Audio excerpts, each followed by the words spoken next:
যেহেতু আপোনাৰ কাৰণে এটা আজি শুভ দিন যেহেতু অন্তৰংগ সামাজিক সাংস্কৃতিক গোষ্ঠী আজি আপোনাক উপাধি প্ৰদান কৰিব খুব এটা ৰোমাঞ্চিত মুহূৰ্ত মোৰ কাৰণে অন্তৰংগ সামাজিক আৰু সাংস্কৃতিক গোষ্ঠী মোৰ কাৰণে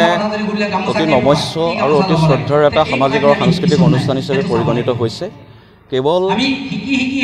মোক বুলি ক'লে এইটো আচলতে শুদ্ধ নহ'ব কাৰণ বৃহত্তৰ সমাজ এখনত আপুনি যি ধৰণে প্ৰতিনিধিত্ব কৰি আছে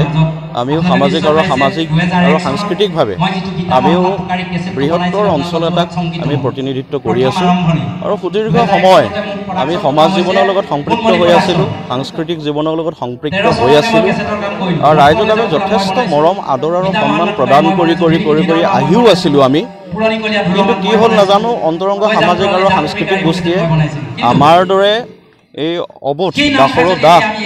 এজন অতি ক্ষুদ্ৰ এই সমাজকৰ্মীক আজি সাংস্কৃতিক গোষ্ঠীয়ে মোক যিটো প্ৰদান কৰিছে তাৰ কাৰণে মই অভিভূত হৈছোঁ আজি ফসকে এজনে যদি লিখি দিয়ে তাত ইয়াত দৰ্শকৰ মাজৰ পৰা থকাজনে নহয় নথকাজনে কিন্তু এই বেয়া কমেন্টটো জুহাতৰ পৰা গোলাঘাটৰ পৰা কাৰণ আমি জুহাতৰ লিখিব যিজনে কৰিছো কি নকৰিছো মানে মোবাইলত লিখিব যে তেখেতসকলে গম পাইছে তেখেতসকলে আমকটো হ'ল আমকটো বেয়া কাম কৰিলে বুলি বিচাৰকে আমকটো কৰিলে বুলি তেখেতে পোষ্ট দিব হয়তো কিবা এটা জনাব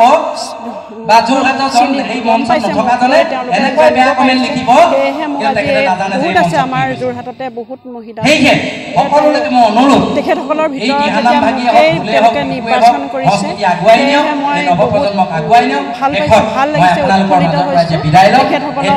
মই কৃতজ্ঞতা জ্ঞাপন কৰিছোঁ তেখেতসকলক আগলৈকে এইদৰে যাতে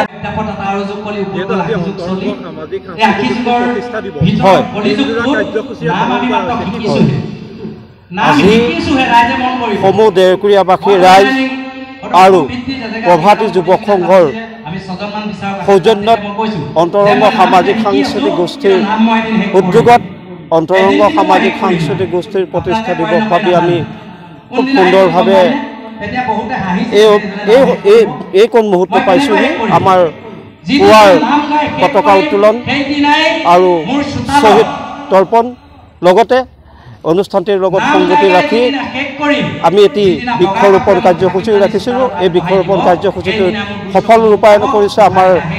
দেৰকুৰীয়া প্ৰভাতী যুৱক সংঘৰ প্ৰতিষ্ঠাপক সভাপতি আমাৰ শ্ৰদ্ধাৰ কুশল বনিয়াদেৱে আৰু আজি সঁচাকৈ এটা খুব ভাল দিন খুব ভাল লাগিছে দেৰকুৰীয়া গাঁওখনেই হ'ল এখন সাংস্কৃতিকভাৱে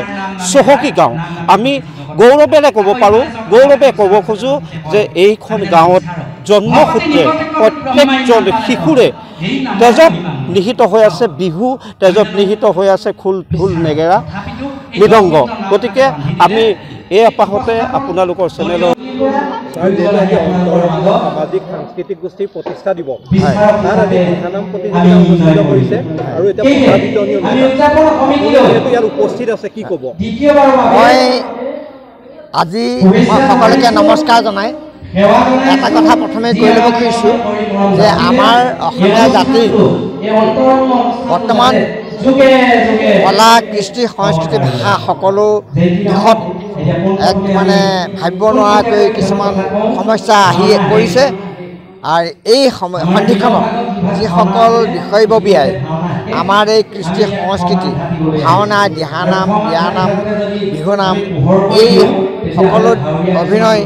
এই সকলো দিশত যি আগভাগ লৈ আমাৰ অসমীয়া কলা কৃষ্টি ৰক্ষা কৰিবৰ কাৰণে তেওঁলোকে উদ্যোগ লৈছে সেই সকলো উদ্যোক্তাক মই প্ৰথমেই অভিনন্দন আৰু ধন্যবাদ জনাইছোঁ যিহেতু আমাৰ বৰ্তমান চৰকাৰে কাজ জাপি দি আমাৰ অসমীয়া জাতিটোৰ সংখ্যালঘু অৱস্থালৈ পৰিণত কৰাৰ কৌশল চক্ৰান্ত কৰিছে সেই চক্ৰান্ত আমি সকলোৱে বুজি পাব লাগিব আৰু সেইকাৰণে আমি আমাৰ ভাষা কৃষ্টি সংস্কৃতি বা আমাৰ এই সামাজিক অন্তৰংগ যিটো সামাজিক আৰু সাংস্কৃতিক অনুষ্ঠান এই অনুষ্ঠানৰ আজি প্ৰতিষ্ঠা দিৱসত যেনেকৈ তেওঁলোকে